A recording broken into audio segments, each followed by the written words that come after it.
think we can all agree that 7 years is quite a long time, right? I mean, 7 years ago, I hadn't even thought about taking my first high school course, and now I'm a freshman in college. And 7 years from now, as crazy as it seems, I could be getting married or possibly even starting a family of my own. But imagine taking 7 years off of your life. According to the International Journal of Obesity, obesity in adulthood is associated with a decrease in total life expectancy of 6 to 7 years. If the human body's health is neglected, this can be a direct result.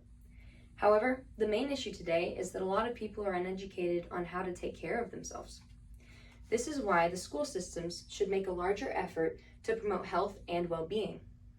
The best reformation for this is for schools to focus on nutrition and physical education. Nutrition is very important to living a healthy lifestyle and having a proper amount of energy. However, a lot of kids are not fed well in school, and that's where they spend majority of their time. The Business Insider did a comparison of American school lunches to 8 other countries' school lunch. In America, they found that the food is often processed, it doesn't meet the nutrition guidelines, and it's not really fresh. But in other countries, they found that it was fresh, it wasn't as processed, and it was just more appetizing and had a better source of protein. A very important part of nutrition is for students to be meeting the needs that they need in protein, greens, and grain. But the typical American school lunch looks like popcorn chicken, peas, mashed potatoes, and like a processed fruit cup. But in other countries like Italy, they have fresh fish, fresh salad, grapes, a baguette, and some pasta, which sounds far more appetizing to most people. But healthy diet for children develops their minds and bodies in healthy ways, and this is why it's so important. The CDC directly backs up this statement by saying that a healthy diet in children results in keeping their skin, teeth, and eyes healthy. It promotes and supports muscles. It helps to achieve and maintain a healthy weight. It strengthens their bones, supports their immunity, their brain development, and helps them to have a better digestive system. Nutrition is a major factor that also directly relates to the level of physical activity a student can perform. Proper nutrition will develop the human body in ways it needs to support athletic growth. Physical health is another crucial piece to support children's health.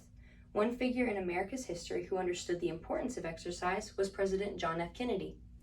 On March 30th, 1962, JFK addressed the nation about the importance of exercise. This was known as the Great National Effort, and it was a challenge to improve America's overall health.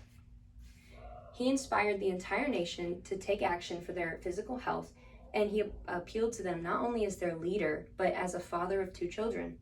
He understood that if the youth was physically strong, then they would be mentally strong as well. He was a firm believer in that a country is only as strong as its citizens.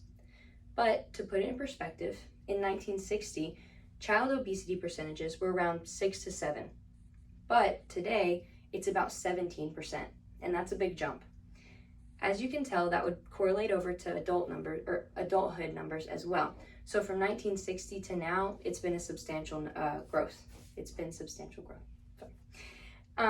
Physical activity is and should be taken as one of the most important parts of the education system. Even despite its obvious health benefits, PE courses are being cut all around the nation. It's viewed as not as important, and it's not worth the expenses that it takes to pay it. However, this is a huge mistake. It will not only increase obesity and health risks, but it will negatively impact academics. Wait a minute, did we just hear that right? It negatively impacts their academics? Wouldn't it give them more time to study their academics? In my research, I stumbled upon an informative TED Talk, and it was called Want Smarter, Healthier Kids? Try Physical Education. Paul Zintarski, a PE coach of 40 years, found that there's a direct link between physical education and academics. In studies with brain scans, they found that students who take part in physical activity before taking a test actually have more brain activity. A Harvard professor also reached out to him and came back with a study that neural pathways are also developed better through physical activity rather than just learning. This alone gives schools an additional incentive to keep physical education programs in place. But it's obvious that exercise is crucial to brain development just as much as it is for physical development. Today, schools show little effort to take any initiative to meet anything other than just deadlines of exams.